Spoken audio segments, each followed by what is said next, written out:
Hello and welcome back. Today, right now, at the time of filming this, my husband and I just got back from a 2-week vacation. And so we had no food. And I thought this would be a good opportunity to talk to you guys about minimalism and food. Or more specifically, the sort of minimalism inspired ways that I now approach food. So I'll show you what we had before, what we end up with after a weekly food shop, and then I'll share some of the other habits and practices inspired by minimalism that have changed the way we eat. Just as a little before, I thought I would show you what is going on in our refrigerator now that we are back from our trip. It's pretty empty. We've been gone for a long time, so there's not much happening in here. We don't actually drink bottled water, but that bottle of water and that Pedialyte we keep in the fridge because refrigerators are more efficient when they have something to cool, and we had that Pedialyte left over from a time when our cat was sick. We did get takeout last night because we were super jet lagged and couldn't be bothered to do a food shop, so we have 2 containers from that. We have a couple of bags of cheese, and then in the refrigerator door we have butter, cat medications, a bar of chocolate, some condiments, and then a bottle of ranch dressing soda that my husband bought as a joke, and not surprisingly, neither of us have ever wanted to drink it. But it's pretty empty in our refrigerator right now. And then over here in the pantry, apologies for the poor lighting, but it's also pretty empty. Here we have my snacks on the left, my husband's on the right, and then some mutual peanut butter and pasta down there. But this too is also pretty bare bones. And we have nothing in the fruit bowl. So today I'm going to do a food shop, show you what we end up with, and then share some of the ways that minimalism has impacted what we eat, and how we organize food along the way. Before we go shopping, there are 2 things that we always do, and the first is that we always make a shopping list. There we go, it's focusing. So there's not a whole lot happening on our shopping list right now, but my husband and I are completely out of coffee and milk, so we're going to go get coffee, and while we're having our coffee, we will come up with our shopping list and record everything that we want to buy from the store here. This is Google Keep. I use it for all of my lists and notes, so if you're looking for a good list and note-taking application that works across your phone and desktop devices, then I really recommend Google Keep. But we always make a list, and grocery shopping lists are great because they minimize the amount of time that we spend at the grocery store sort of wandering around aisles. It minimizes the amount of money that we spend because we're not making impulse shopping decisions if we stick to what we've planned to eat and what we have on the list. And it minimizes the amount of food waste that we generate because if we aren't making impulse shopping decisions, then we have a plan to eat all of these things, and we are a lot less likely to forget about the food and not eat it and for it to become waste. And then the second thing that we always do is bring a reusable shopping bag and our wallet. So my husband and I have been budgeting for just a couple of months. We're fairly new to budgeting, but groceries are one of the categories of items that we've decided to pay for and manage in cash. And so we have cash in this wallet and we bring it whenever we go grocery shopping. And if you'd like to hear more about how we budget, then let me know in the comments down below. But we always bring our wallet, a reusable shopping bag, and we always make a list, and then we are ready to go grocery shopping. All right, we just got back from the store and this is what we ended up with. So because we just got back from vacation, we felt like eating a lot of fruits and vegetables. So we got a ton of plums and avocados to make guacamole. We also got zucchini to go with the pasta that we already have, and then crescent rolls and sausages for sort of a breakfast/emergency meal, and strawberries, 2 types of coffee because my husband drinks regular and I drink decaf, and then milk. So this should last us pretty much the whole week, if not the entire week.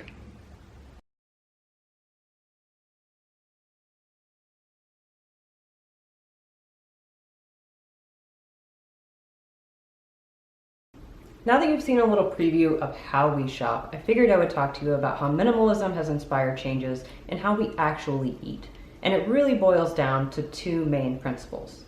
The first is that we're deliberate in what we buy, And the second is that we consume everything that we acquire, or at least we really try to. Now, for each of these principles, there are a few specific, pragmatic ways that we try to adhere to them, and I'll break those down for you now. In order to be deliberate in the food that we buy, we set a grocery budget, which we manage in cash, and we always make and stick to a shopping list. Now, I've mentioned both of these practices before, so I'm not going to repeat everything that I've already said, but something that I haven't already said is that when my husband and I make our shopping lists, we do so with a mind to plan what we're going to eat for the following week. Now, because my husband and I are two people, what we usually do is make anywhere from 1 to 2 big meals or dishes, and that can usually accommodate us for anywhere between 2 to 5 dinners. We also make sure to buy fresh fruit and snacks to accommodate lighter meals, and if we plan on bringing our lunches to work, we make sure to add those to our list as well. As for budgeting, I mentioned that groceries are something that we've decided to pay for in cash, and I really recommend it.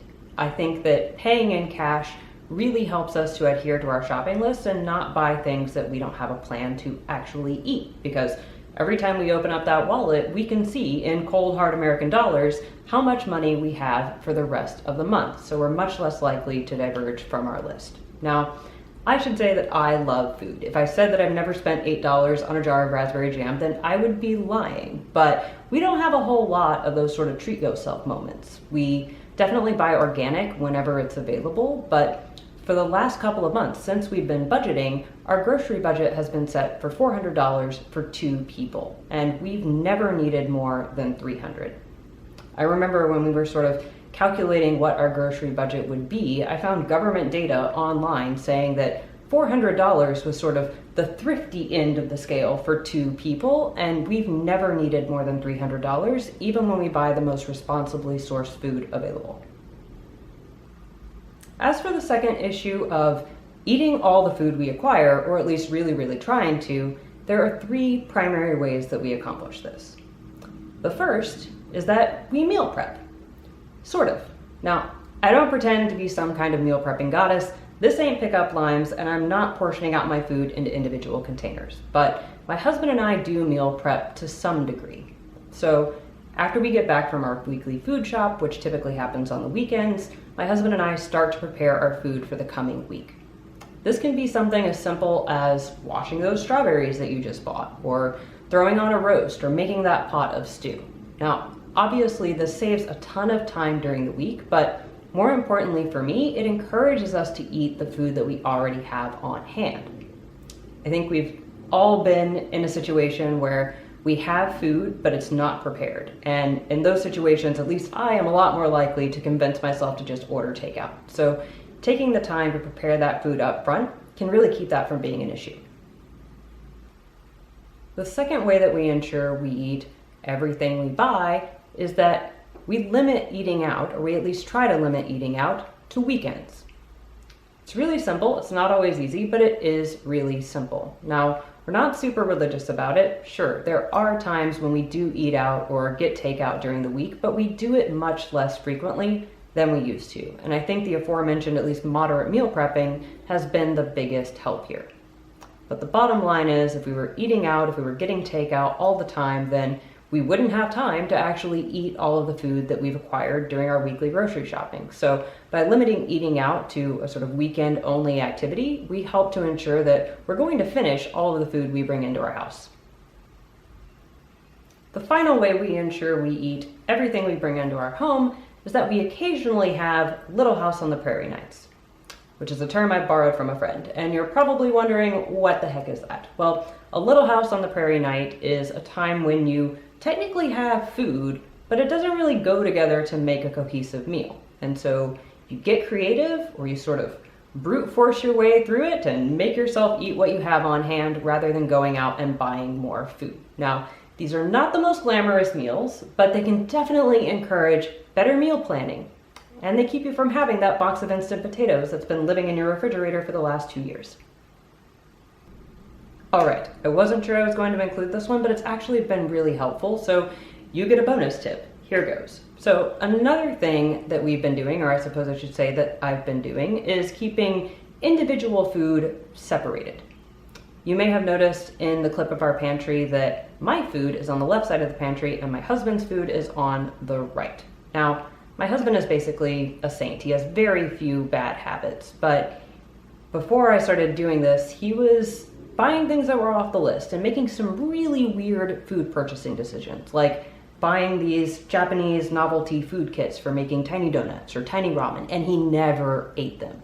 So to sort of highlight these food purchasing decisions he was making, I separated food that we bought sort of individually or for ourselves. And my side had popcorn and tea, and his side had a giant bag of Kit Kats and a 3-pound sack of chia seeds. So since doing this, I think it sort of brought to his attention the food purchasing decisions he was making, and he's stopped buying a lot of novelty food, and he's actually put a significant dent in the food that he had already purchased. So if you too live with someone who buys a lot of food that they then don't consume, then organizing your food in this way may inspire some change. All right, those are all of the tips that I have to share with you today, and I feel like I've only scratched the surface. There are tons of other ways that the practice of minimalism has really shaped the way that I now approach food, like avoiding food with lots of packaging and buying locally and composting, but I hope that what I was able to share can be useful to some of you and maybe inspire some positive change. That's going to be it for me today. As always, thank you so much for watching. I hope you've enjoyed this video, and I'll see you next time.